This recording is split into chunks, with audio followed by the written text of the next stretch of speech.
السلام عليكم ورحمة الله وبركاته. أخباركم إيه؟ يا رب تكونوا بخير وفي أحسن حال يا رب دايما. طبعا في انقلاب في أسعار الفراخ البيضاء.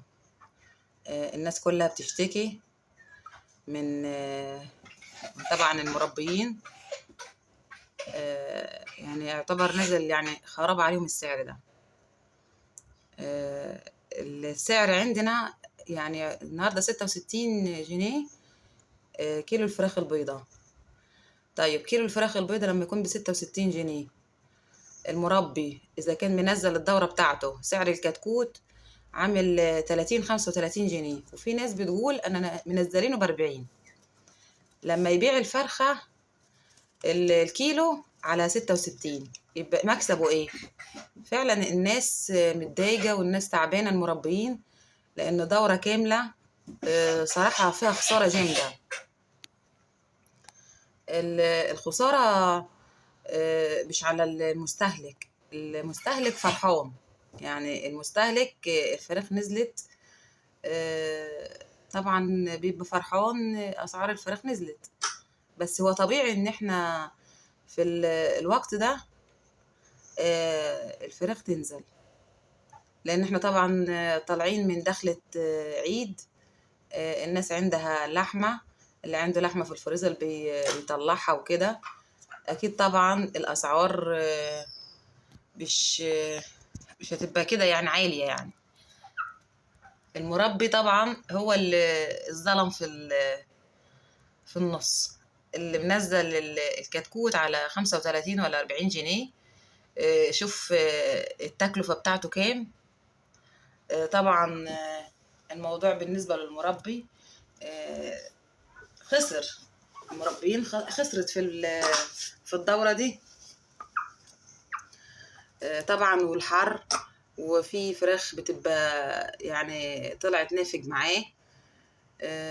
الفراخ طبعا يعني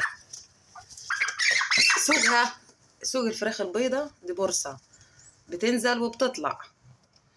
يعني طبعا احنا لو الفرخة عندنا احنا مكلفينها وجايبين سعر الكتكوت غالي، طبعا المفروض ان احنا يعني البورصة مفروض ان هم يعني ايه اللي مسؤول عن الكلام ده، ان هو يشوف ان الكتكوت احنا نزلنا الدورة بكام وهتصرف كام، ويطلع شجا المربي، ويطلع شجا المربي. يعني المربي فعلا يعني الناس صراحة كتر خيرهم. ان ازاي يكلف دورة تطلع ويبتدي ان هو عايز مثلا يطلع تعب وشجاه، ويعوض مثلا اذا كان العلف بينزل ادوية. الكلام ده كله بتصرف عليه وبتكلف عليه. لكن تنزل بالسعر دوت، يعني حرام، يعني فعلا حرام ان احنا الفراخ البيضة تنزل بالسعر ده. 66 جنيه واحنا جايبين الكتكوت ناس جايبين 40 جنيه. طب ما هتكلف طبعا عليه، وكده الخسارة جامدة.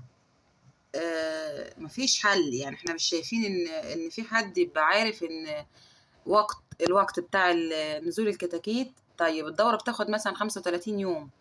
طيب ليه ما نحسبش احنا 35 يوم؟ احنا مثلا كانت الاسعار كام من 35 يوم اسعار الكتكوت، وعلى الاساس ده الفراخ تنزل او تقل. بس احنا طبعا هو المفروض ان المربي يعرف. بصراحة يعني المفروض ان المربي يعرف ان الموسم مثلا بعد عيد الضحية مفيش شغل. يحاول ان هو ما ينزلش الدورة دي، يحاول ان هو ما ينزلش الدورة بتاعت بعد عيد الضحية. لا احنا عايزين نفضل يعني مثلا ايه، لو مفيش موسم عالي، يعني مثلا دورة رمضان كويسة جدا ننزل في طول السنة شغال الأبيض. بس مثلا زي كده زي الأعياد، عيد الضحية وكده، لا نحاول إن احنا ممكن الدورة دي ما ننزلهاش، لأنها تبقى خسارة صراحة عليه. ما ننزلش دورة أبيض خالص في الفترة ديت، إن هو احنا نشتغل بعد عيد الضحية، لأن عيد الضحية طبعا في لحمة، الناس طالعة من عيد وأكل ولحمة وكده ومفيش فراخ. طبيعي إن السعر ينزل. يبقى برضو احنا المربي ياخد باله من حتة زي كده، ان ما الدورة دي ممكن نخفف العدد، يا اما ما ننزلش كتير ابيض، ما ننزلش دورات ابيض الفترة دي لان المستهلك عنده اكتفاء ذاتي من اللحوم، مش هينزل فراخ، طبيعي ان السعر كده ايه هينزل.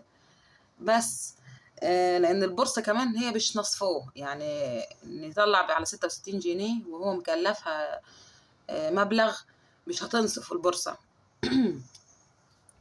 بس يعني احنا ايه عايزين احنا برضو نساعد نفسنا، احنا ان احنا مش نقول لا ننزل دورة ونشتغل ومش عارفة ايه والكلام ده على طول، لا احنا المفروض احنا نساعد برضو نفسنا، نعرف الاوقات اللي فيها الشغل، شغل الفراخ نازل، المفروض كده ما ننزلش. احنا عارفين ان بعد العيد الشغل نازل، يبقى احنا ما ننزلش دورة فراخ بيضة.